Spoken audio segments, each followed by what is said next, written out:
Welcome to Roar Rant. I'm Steve Dace as we are on the eve of the most anticipated Detroit Lions season in decades. Is this possibly the most anticipated Detroit Lions season since Barry Sanders hung him up?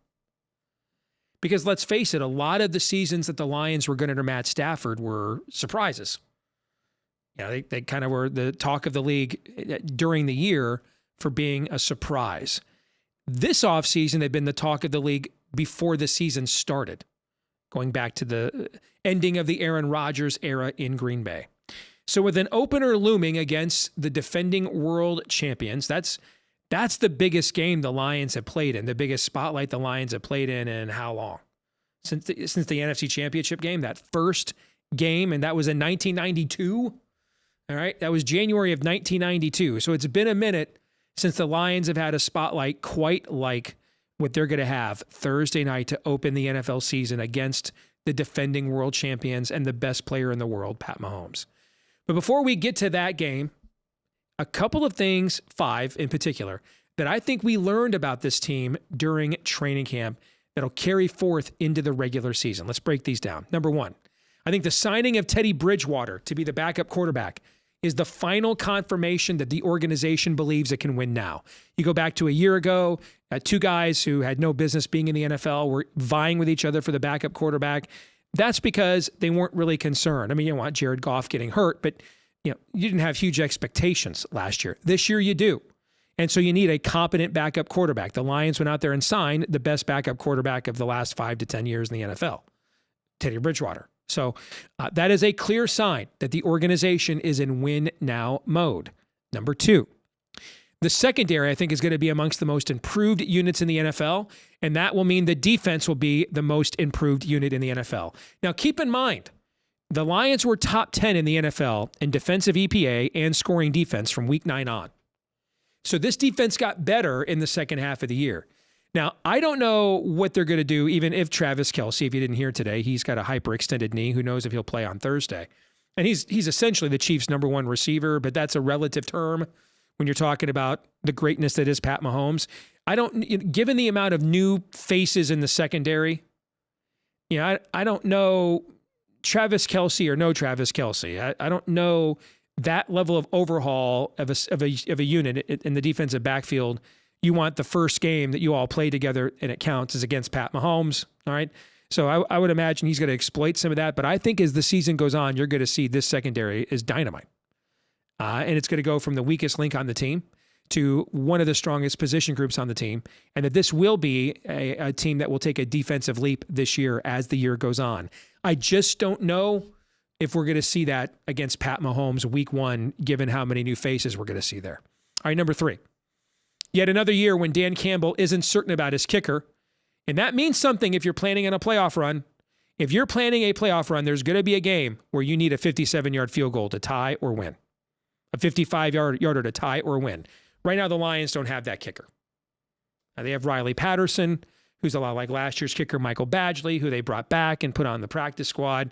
A guy that, if it's an NFL kick, 45 yards in, 85% likelihood that they're going to make it. All right. But given how much Detroit goes for it on 4th down, I really think the more of the need is on guys who can make longer kicks that can turn 55, 56 yarders like Jason Hanson did for so many years, like Matt Prater did for so many years, can turn those into makeable kicks that legitimately get you 3 points for barely getting past midfield. And I think that could be the difference. It's a late game to win a division. You're on the road late in the year, and time is running out. What's a higher likelihood of a play? That with 4 seconds left, you can make a 56-yard field goal, or from the same distance, about the 39-yard line, you're going to throw it in the end zone. The field goal is the much higher likelihood play. And right now, the Lions don't have that kicker that can make that kick. Keep that in mind. All right, number 4. Offensive line depth, I should say, is the biggest weakness on this team. We saw it the entire preseason, but keep this in mind. It's also the biggest weakness for almost every single NFL team. There isn't a team in the NFL that's got like 8 offensive linemen they think they can start. They just don't. Those guys get contracts, they go elsewhere. I mean, that is the biggest weakness on almost every NFL team, offensive line depth. It's like Major League Baseball. Well, we don't have Wish we had more depth in the bullpen. Well, so does almost every team. There's like 3 or 4 teams that love the depth in their bullpen, and one of them is going to win the World Series every single year. That's not a constant. It's not great. It's not guaranteed to have depth on the offensive line. The Lions can at least say they have 6 for sure starters. You throw in Graham Glasgow, that if one of the other guys gets hurt, he can step in at center or guard, and Vaitai can move out to tackle from guard, and you still have a very good starting 5. Get past that, though, it's a flip of the coin, man, based on what we saw in the preseason. But that is not unique in the NFL. Every team in the NFL is talking about offensive line depth right now. And then finally, overall, the 2023 draft class that was panned by many draftniks back in April looks to be among the most impactful in the NFL.